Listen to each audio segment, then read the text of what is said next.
John Coleman. First of all, we'll start with the weekend and how the players sort of recovered from that weekend game. Well, we give them the weekend off, to be honest. As a demanding week. And, you know, it's not nice to lose on pens, but at least we didn't lose the game. And as I said after the game, you know, neither of us are going to win that cup. And with the lack of crowds, unless you get on TV, you don't really make any money out of it. So it's useful as a good game to be a precursor to the season, which I'm sure a lot of teams are looking at like that. Yeah, see a lot of encouraging signs when you kind of look back. Yeah, I watched the video last night, and we'll show the lads some of it today. And it was things that we can improve on, but you've certainly good punch and you know, some good defending. What about the injury situation? I know it was a struggle to get the lads, a squad I suppose, together for the weekend. How are you looking going into the EFL Trophy, but more importantly I suppose the weekend with the league? Well, Joe Pritchard got a knock. I don't think he'll be fit for tomorrow, so but we've got a player coming in from Chelsea, so you know, we will have plenty to be able to cope with the game. Talk to us about the transfers then that's coming in, a new midfield I believe. Yeah, Tariq Awakwi, an exciting player from Chelsea, eager to come and take his chance in men's football. You know, hopefully we can give him the platform to kick on, and he can excite our fans when they eventually return. Is it something that just dropped in your lap, or have you had an eye on it for a while? Well, we've had a look for the 3 or 4 weeks. We've been looking at other options going forward, and he's one that stood out, so we're pleased to get over the line.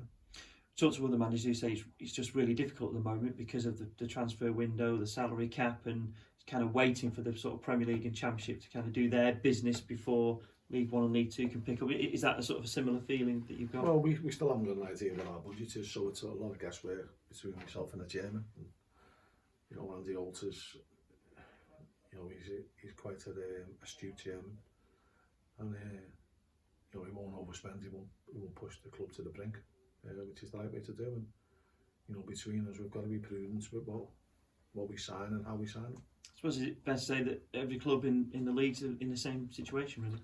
Well, you like to think that everyone's learning. You know, I mean, I think we've been run quite well for the last few years. But the same couldn't be said for lots of clubs.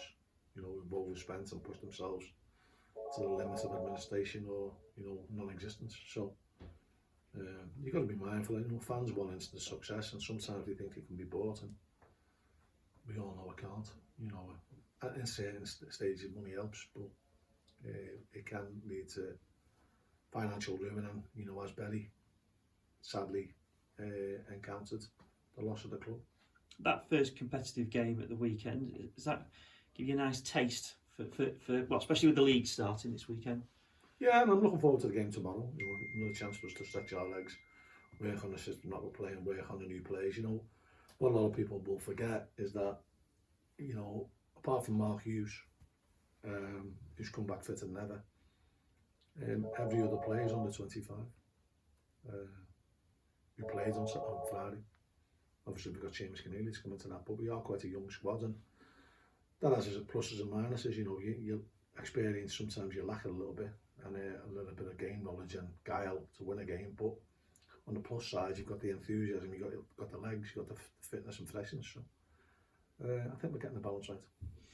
You said about the EFL Cup, not going to win that one, but EFL Trophy, big chance in that. This is one that you certainly take seriously, to try and get Accrington to that Wembley appearance for the first time. Yeah, and you know, we'll be giving our best shot tomorrow. You know, I'm sure Leeds will come full of beans and have a good side out, and we've just got to do our best to try and win the game.